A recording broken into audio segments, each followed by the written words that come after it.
पश्चिम विदर्भात अवकाळी पावसाने हाहाकार माजवला आहे। अमरावती विभागीय आयुक्त कार्यालयाने नुकताच प्राथमिक अहवाल जाहीर केला असून त्यात 26 जणांचा मृत्यू, 250 जनावरांची हानी आणि तब्बल 2,29,000 हेक्टर शेती पिकांचे नुकसान झाल्याचे स्पष्ट झाले आहे।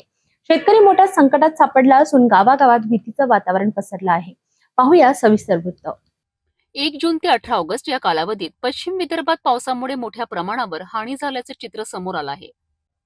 अमरावती, यवतमाळ, वाशिम, बुलढाणा आणि अकोला या 5 जिल्ह्यातील तब्बल 26 तालुक्यातील 760 गावांमध्ये आपत्तीचे सावट पसरले आहे। या काळात सुमारे 8,000 घरांची पडझड झाली आहे। 2,29,315 हेक्टर क्षेत्रातील तूर, कपाशी, सोयाबीनसह फळ पिके व भाजीपाला पिकांचे प्रचंड नुकसान झाले आहे। या नैसर्गिक आपत्तीत 26 जणांना आपला जीव गमवावा लागलाय, तर तब्बल 250 गुरांचा मृत्यू झाला आहे।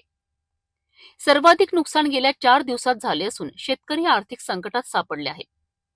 प्रशासनाच्या मदतीकडे शेतकऱ्यांचे डोळे लागले आहेत, मात्र पीक हानीची भरपाई कधी आणि कितपत मिळणार याबद्दल संभ्रम आहे। सद्यस्थितीत अमरावती जिल्ह्यामध्ये एकूण 6,73,000 हेक्टर क्षेत्रावर पेरणी झालेली आहे। एकूण सरासरी क्षेत्राच्या 98% क्षेत्रावर पेरणी झालेली आहे। दिनांक 13 ऑगस्ट ते 19 ऑगस्ट मध्ये अमरावती जिल्ह्यामध्ये पाऊस जो झाला आहे त्यामध्ये अतिवृष्टीमुळे अमरावतीच्या जवळपास 12 तालुक्यामध्ये पिकं याच्यामुळे प्रभावित झालेली आहे। या 12 तालुक्यांमध्ये चांदूर बाजार आणि दर्यापूर या ठिकाणी पिकांची बाधितची हे क्षेत्र जास्त आहे। टोटल जिल्ह्यामध्ये आतापर्यंत एकूण या 13 ते 19 ऑगस्ट दरम्यान 26,558 हेक्टर क्षेत्रावर पिकं बाधित झाल्याचं तालुका स्तरावरून आम्हाला अद्याप रिपोर्टिंग आहे। याच्यामध्ये सोयाबीन, कापूस, तूर आणि काही प्रमाणात संत्रा पिकाचं नुकसानीचं अहवाल आम्हाला कळवण्यात आले आहेत।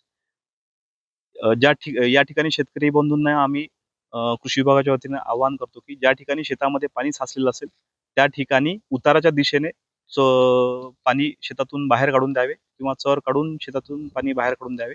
ज्या ठिकाणी पिकाला अशा वेळेस मुळाशी श्वासोच्छवासामुळे पिकाशी हवा खेळती राहत नाही, त्यावेळेला 13-0-45 तसेच 0-52-34 सारखे खत फवारणीचा विद्यापीठाचा सुद्धा या ठिकाणी सोयाबीन पिकावर सल्ला देण्यात येतो।